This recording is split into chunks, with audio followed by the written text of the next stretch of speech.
नमस्कार, दीपाज किचन मध्ये आपल्या सर्वांचं स्वागत आहे। अगदी कुरकुरीत आणि एकदम खुसखुशीत असा पोहेवडा आज आपण इथे बनवत आहोत। अगदी सहजपणे कोणीही बनवू शकल इतकी सोपी पद्धत मी आज इथे तुम्हाला दाखवणार आहे। तसेच हे वडे अजिबात तेलकट होऊ नयेत यासाठी काही खास टिप्स सुद्धा देणार आहे। तसेच वडा बनवताना नवीन काही ट्रिक मी तुम्हाला इथे दाखवणार आहे, त्यामुळे तुमचा वडा अजिबात फुटणार नाही। अगदी एकसारखे सर्व वडे तुमचे बनले जातील आणि एकदम खुसखुशीत आणि आतून पोकळ सुद्धा बनतील। त्यासाठी हा व्हिडिओ नक्की शेवटपर्यंत बघा। चला तर मग आपण रेसिपीला सुरुवात करूयात। वडे बनवण्यासाठी मी इथे एक मोठी वाटी भरून पोहे घेतलेले आहेत। वजनी प्रमाणामध्ये हे 300 ग्रॅम इतके पोहे आहेत। त्यानंतर एक मीडियम आकाराचा बटाटा इथे मी स्वच्छ धुवून घेतलेला आहे। सुरुवातीला आपण याची साल काढून घेणार आहोत। त्यानंतर हा बटाटा आपण असाच कच्चा किसणीने किसून घ्यायचा आहे। तर पोहे वड्यामध्ये आपण हा कच्चा बटाटा घालणार आहोत, त्यामुळे वडे आपले अगदी क्रिस्पी बनले जातात। बटाटा किसून झाल्यानंतर यामध्ये आपण पाणी घालायचं आहे आणि स्वच्छ धुवून असंच ह्याला 2 ते 3 मिनिटांसाठी आपण ठेवून द्यायचं आहे। त्यामुळे यामधलं जे एक्स्ट्रा स्टार्च असतं ते निघालं जातं। त्यानंतर आपण बाकीचं साहित्य पाहूयात। इथे मी एक मीडियम आकाराचा कांदा बारीक चिरून घेतलेला आहे। तसेच एक वाटी बारीक चिरलेली कोथिंबीर घेतलेली आहे। तसेच 2 चमचे बेसन पीठ घेतलेलं आहे। त्यानंतर 2 चमचे तांदळाचं पीठ घेतलेलं आहे, त्यामुळे आपले वडे अगदी कुरकुरीत असे बनले जातात।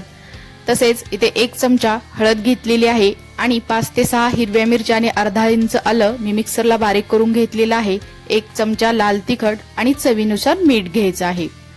सुरुवातीला हे पोहे आपण एका गाळणीमध्ये घेणार आहोत। गाळणीच्या खाली पाण्यासाठी मी एक पाटी ठेवलेली आहे।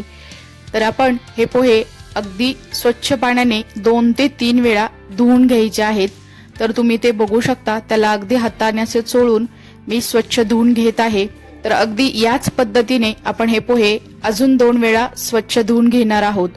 तर तुम्ही ते बघू शकता, आपले पोहे स्वच्छचे धुवून झालेले आहेत। तर या खालचं पाणी आपण काढून घेऊयात आणि असंच गाळणीमध्ये हे पोहे आपण अगदी 5 मिनिटांसाठी असेच झाकून ठेवायचे आहेत। तर तुम्ही ते बघू शकता, अगदी 5 मिनिटांनंतर आपले पोहे अगदी त्यानंतर आपण हे भिजलेले पोहे एका दुसऱ्या भांड्यामध्ये काढून घेऊयात आणि बाकीचे राहिलेले सर्व जिन्नस यामध्ये आपण मिक्स करूयात। तर इथे मी सुरुवातीला किसून घेतलेला बटाटा घातलेला आहे। त्यानंतर आपण इथे कांदा घालणार आहोत। तर कांद्यामुळे आपल्या वड्याला अगदी छान अशी चव येते, कारण खरपूस असा कांदा यामध्ये तळला जातो। त्यानंतर बेसन पीठ घालायचं आहे। त्यानंतर इथे तांदळाचं पीठ घालूयात, त्यामुळे आपले वडे अगदी कुरकुरीत असे बनले जातात। त्यानंतर हिरवी मिरची आणि आलं याचा ठेचा घातलेला आहे आणि इथे आपण लाल तिखट घालायचं आहे। तसेच आपण इथं हळद घालणार आहोत। त्यानंतर आपण इथे चवीनुसार मीठ घालायचं आहे आणि यानंतर आपण अशी बारीक चिरून घेतलेली भरपूर सारी कोथिंबीर घालूयात, त्यामुळे वडे आपले अगदी चविष्ट असे बनले जातात। आता हे सर्व साहित्य घातल्यानंतर त्याला आपण हाताने असं मिक्स करून घेऊयात आणि हे सर्व साहित्य आपण पोह्यामध्ये मस्त असं मळून घेऊयात। तुम्ही ते बघू शकता, मी अगदी असं कुस्करून त्याला व्यवस्थित असं मळून घेत आहे, कारण हे सर्व साहित्य यामध्ये एकजीव होणं फार महत्त्वाचं आहे। त्यामुळे आपले वडे अगदी व्यवस्थित करता येतात। तर हे आता थोडंसं आपण मुठीने त्याला असं थोडंसं दाबून घेऊयात, त्यामुळे ते अगदी एकसंग असं बनलं गेलेलं आहे। तर इथे तुम्ही बघू शकता, आपलं वड्यांसाठी लागणारं सर्व पीठ तयार झालेलं आहे। तर आता आपण याचे छोटे छोटे असे वडे करून घेऊयात। तर सुरुवातीला आपण एक छोटासा याचा गोळा घ्यायचा आहे आणि त्याला असं हाताने थोडंसं आपण अगदी व्यवस्थित असं गोल करून घेऊयात आणि त्यानंतर दोन्ही हाताने हा वडा आपण असा थापून घेऊयात। तर तुम्ही ते बघू शकता, मी त्याला असं दोन्ही हाताने अगदी असं थोडंसं पातळ किंवा असं थोडंसं चपटं केलेलं आहे, त्यामुळे वडा अगदी कुरकुरीत असा बनला जातो। तर हे पोहे वडे तुम्ही असेच सुद्धा तळू शकता, ते सुद्धा अगदी कुरकुरीत असे बनले जातात। परंतु मी आज इथे त्याला अगदी असं मध्ये थोडंसं असं होल करून घेतलेलं आहे. जसं आपण मेदूवडा बनवतो तसे मी हे वडे बनवलेले आहेत. तर अगदी अशाच प्रकारे आपण बाकीचे राहिलेले सर्व वडे करून घेऊयात. इथे महत्त्वाची टिप्स म्हणजे तुम्ही जेव्हा मेदूवड्यासारखे वड्याचे बनवत असता तेव्हा त्याचं वड्याचं पीठ तुम्हाला असं हाताने अगदी व्यवस्थित असं घोळून घ्यायचं आहे किंवा त्याला अगदी व्यवस्थित असं दाबून त्याला चपटं करायचं आहे. त्यामुळे जेव्हा तुम्ही मध्ये त्याला होल करत असता तेव्हा तो वडा असा फाटला जात नाही किंवा फुटला जात नाही. तर तुम्ही ते बघू शकता. मी त्याला असं अगदी पातळ असं थापल्यानंतर त्याला दोन्ही बोटाने असं मध्ये होल करून घेतलेलं आहे. तर हे वडे करण्यासाठी थोडासा वेळ लागतो, परंतु अगदी दिसायला खूप सुंदर दिसतात.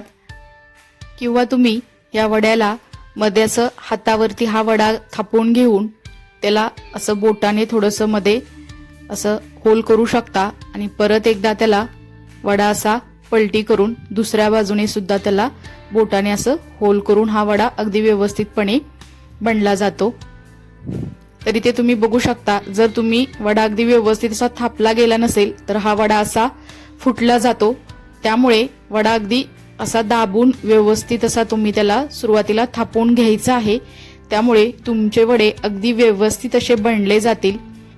अगदी याच पद्धतीने आपण बाकीचे राहिलेले सर्व वडे तयार करून घेणार आहोत.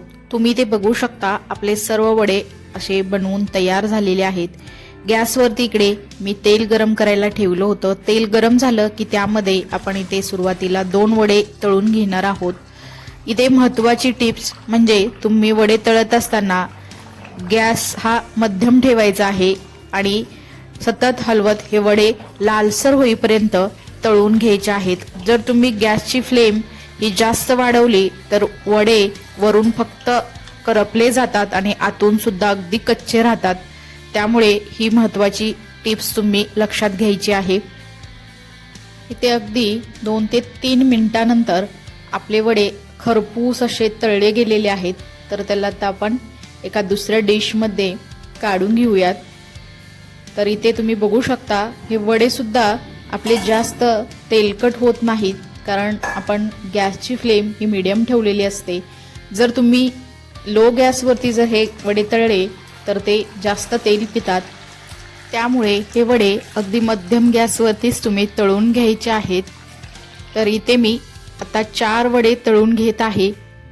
तर महत्त्वाची इथे काळजी घ्यायची आहे, म्हणजे वडे जेव्हा तुम्ही पलटी करत असता तेव्हा दुसऱ्या उलटण्याच्या साह्याने हे वडे पलटी करायचे आहेत, नाहीतर तेल वगैरे उडण्याची शक्यता असते. तर इथे एक ही महत्त्वाची तुम्ही टिप्स लक्षात घ्या.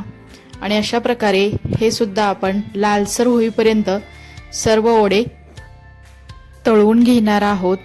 तर इथे तुम्ही बघू शकता अगदी लालसर असे आपले वडे तळले गेलेले आहेत. तर आपण त्याला असं डिशमध्ये काढून घेऊयात आणि बाकीचे सर्व वडे आपण अशाच पद्धतीने तळून घेऊयात. अशा प्रकारे आपले साधारणतः 18 वडे या आकाराचे तळून तयार झालेले आहेत. तुम्हाला मी ते दाखवते. वडे सुद्धा अजिबात तेलकट झालेले नाहीत. तुम्ही ते बघू शकता. ताटाला अजिबात तुम्हाला तेल दिसत नाही. हे अगदी खमंग आणि एकदम कुरकुरीत असे हे वडे बनवले गेलेले आहेत. तर त्याला आपण एका दुसऱ्या डिशमध्ये काढून घेऊयात. तर मी सांगितलेला काही टिप्स तुम्ही लक्षात घेऊन जर हे वडे बनवले तर अजिबात तेलकट होणार नाहीत आणि एकदम कुरकुरीत सुद्धा बनतील.